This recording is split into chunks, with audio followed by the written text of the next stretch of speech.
స్వాతంత్రం వచ్చి 77 సంవత్సరాలు దాటి 78 సంవత్సరాలు పడ్డాం ఈరోజు. అంటే రాత్రి 12 గంటలకి మనకి స్వాతంత్రం వచ్చింది. ఈ 1947 అర్ధరాత్రి 15 నాడు మనకు ఆగస్టు 15న మనకి స్వాతంత్రం వచ్చింది. ఈ స్వాతంత్రం వచ్చినప్పుడు కొద్దిమంది నిద్రపోకుండా ఉన్నారు. మొత్తం భారతదేశంలో స్వాతంత్రం వచ్చే నాటికి 30 కోట్ల మంది భారతీయులు. 30 కోట్ల మంది భారతీయుల్లో మెజార్టీ ప్రజలు శ్రమ చేసేటువంటి బహుజన ప్రజలు, బీసీలు, ఎస్సీలు, ఎస్టీలు, మైనార్టీలు. ఈ పేద ప్రజలందరూ పొద్దంతా అలసిపోయి నిద్రపోతుంటే కొద్దిమంది మాత్రము పెట్టుబడిదారులు, అగ్రకులాలకు సంబంధించినటువంటి బ్రాహ్మణ, బన్య, మరి క్షత్రియ ఇట్లాంటి అగ్రకులాలందరూ కూడా స్వాతంత్రం వస్తుందని వాళ్ళకి తెలుసు. వాళ్ళందరూ నిద్రపోయినరు. మన వాళ్ళు మాత్రం నిద్రపోయినరు, వాళ్ళు మాత్రం నిద్రపోలేదు. బ్రిటిష్ వాళ్ళతో మాట్లాడుకొని ఒప్పందం చేసుకొని తీసుకున్నారు. కానీ మొత్తం ఈ ప్రాసెస్లో ఒకే ఒక వ్యక్తి నిద్రపోకుండా రాస్తూనే ఉన్నాడు.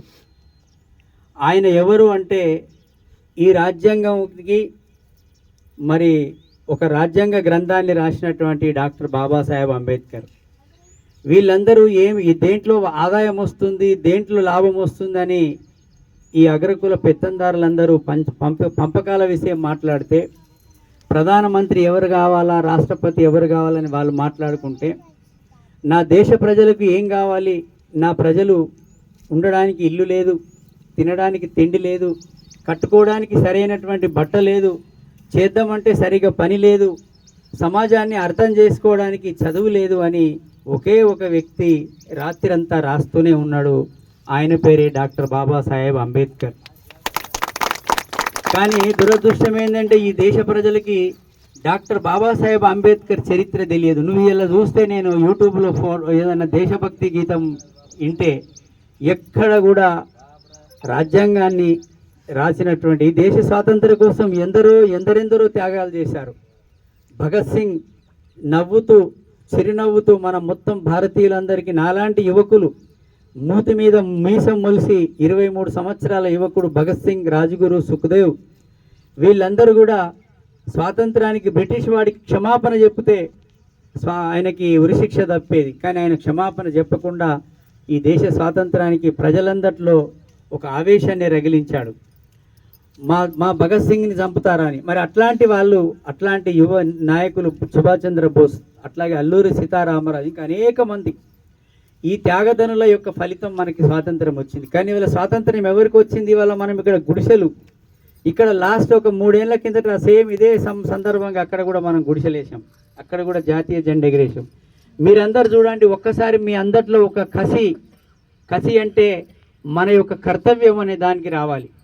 ఎందుకంటే మీరు ఇవాళ ఈ జెండా కాడ ఏ మహిళలు వచ్చి నిలబడ్డారు? జెండా దగ్గర ఎవరున్నారు? బీసీలు, ఎస్సీలు, ఎస్టీలు, మైనార్టీలు, ఆడవాళ్ళు వచ్చి జెండాను మీరు చూడండి. నిజామాబాద్లో మనం ఉదాహరణ చూసుకుందాం. నిజామాబాద్లో సరస్వతి నగర్, డాక్టర్ కాలనీ, గంగస్థాన్ 2, 1, అట్లాగే సుభాష్ నగర్, ఏ ఒక్క స్త్రీ కూడా, అగ్రకులాల స్త్రీ ఏ ఒక్కరు వచ్చి జాతీయ జెండాకు సెల్యూట్ చేయరు. వాళ్ళ కుటుంబ సభ్యులు వచ్చి ఎవరు జాతీయ జెండాకు సెల్యూట్ చేయరు. హైదరాబాద్లో ఉన్నటువంటి జూబ్లీ హిల్స్, బంజారా హిల్స్ ప్రాంతాల్లో వాళ్ళ పిల్లలు వచ్చి ఎవ్వరు కూడా ఈ జాతీయ జెండాకు సెల్యూట్ చేయరు. డాక్టర్ బాబాసాహెబ్ అంబేద్కర్ మాకు కూడా 10% రిజర్వేషన్లు ఇచ్చారని ఏ అగ్రకులాలు కూడా డాక్టర్ బాబాసాహెబ్ అంబేద్కర్కి కనీసం పూలదండ వేయరు. ఎవరు వేస్తారు? మన ఓట్ల అవసరం ఉన్న వాళ్ళ నాయకులు వచ్చేస్తారు. ఇదంతా కూడా మీ అందరికీ తెలియాలి. ఎందుకంటే ఇవాళ మనం ఈ వర్షంలో, ఈ బురదల, ఈ కష్టాలలో మీరు రోజు పని చేసుకుంటే బతకలేనటువంటి స్థితిలో ఉన్న పేదలు ఈ జాగ మాకు వస్తుందేమో, ఇక్కడ మేము ఇల్లు కట్టుకొని రేపు భవిష్యత్తులో ఇల్లు కిరాయి కట్టలేకుండా మా సొంత ఇల్లు ఉంటే కనీసం చిన్న గుడిసో ఇల్లు వేసుకొని కలో గంజో దాగి మా పిల్లలతో ఇక్కడ మేము బతకొచ్చు అనే ఆశతోని ఇక్కడ మీరు వచ్చి ఇన్ని రోజులైంది కష్టపడుతూ, వర్షంలో తడుస్తూ, ఎండల ఎండుతూ, చలికి వణుకుతూ ఇక్కడ మీరు ఉంటున్నారు. కానీ మీకోసం ఇది ఏదో విధంగా ఇక్కడ నుంచి లేపేయాలని చెప్పేసి రకరకాల కుట్రలు చేసే వాళ్ళు ఉన్నారు, రాజకీయ నాయకులు, వ్యాపారులు తప్ప ఈ రియల్ ఎస్టేట్ వ్యాపారులు తప్ప. మరి అవును వీళ్ళు వచ్చిండ్రు, వీళ్ళకి పాపం ఏదైనా చేద్దాం, మరి మీరంతా పేదోళ్ళు మాకు ఓటేశారు అని ఏ వార్డులు మీరు ఒక్కొక్క వార్డులలో ఓట్లు వేశారు. మరి ఆ కార్పొరేటర్ వచ్చి లేదా ఆ పార్టీ నాయకుడు వచ్చి అమ్మ మీకు కష్టం ఉందా, మీకు ఏమైందని ఎవరు మాట్లాడట్లేదు. కానీ మీ ఓట్లు మాత్రం కావాలి. మనం అర్థం చేసుకోవాలి. అందుకే డాక్టర్ బాబాసాహెబ్ అంబేద్కర్ ఈ స్వాతంత్రం తీసుకొచ్చింది వాళ్ళ కోసం కాదు, మన కోసమే. ఇలా సర్దార్ వల్లభాయ్ పటేల్ ఏమన్నాడు, ఓటు హక్కు అందరికీ రావాలంటే లేదు లేదు డిగ్రీ చదువుకున్న వాడికి ఓటు హక్కు ఇవ్వాలన్నాడు. మహాత్మా గాంధీ ఏం చెప్పిండు, ఇన్కమ్ ట్యాక్స్ కట్టినోడు మాత్రమే ఓటు హక్కు ఇవ్వాలన్నాడు. కానీ డాక్టర్ బాబాసాహెబ్ అంబేద్కర్ ఏం చెప్పిండు, ఈ దేశంలో ప్రతి భారతీయుడు కులం మతం ప్రాంతం భాష లేకుండా 18 సంవత్సరాలు దాటిన ప్రతి భారతీయ యువకుడికి యువకులకి ఓటు హక్కు ఉండాలన్నారు. ఇవాళ ఓటు హక్కు ఉంది కాబట్టే ఇవాళ కనీసం మనల్ని మనుషులుగా చూస్తున్నారు. వీళ్ళు ఓట్లు వేయకపోతే మేము గెలవలేమని. ఖచ్చితంగా ఇవాళ మనకు ఈ స్వాతంత్రాన్ని ఎందరో మహానుభావులు, మనం ఒకరే కాదు, గాంధీ కూడా ఆయన స్థాయిలో ఆయన పోరాటం చేశాడు.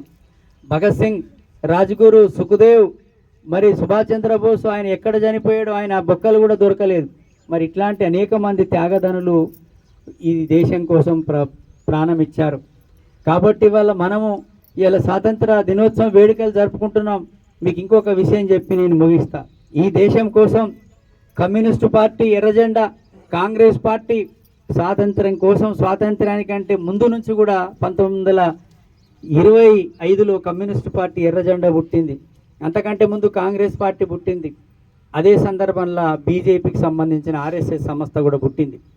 కానీ దేశం కోసం కమ్యూనిస్టులు ఉరికంబాలకు ఎక్కారు. ఈ దేశం కోసం కమ్యూనిస్టులు జైళ్ళల్లో సంవత్సరాల తరబడి జైల్లో ఉన్నాడు. కాంగ్రెస్ పార్టీకి సంబంధించినటువంటి నెహ్రూ కూడా అనేక దశాబ్దాలుగా జైళ్ళల్లో ఉన్నాడు. 13 సంవత్సరాలు జైల్లో ఉన్నాడు. ఇందిరాగాంధీ జైల్లో ఉంది. కానీ ఇవాళ ఏ రోజు లాఠీ దెబ్బ తినలేదు స్వాతంత్రం కోసం.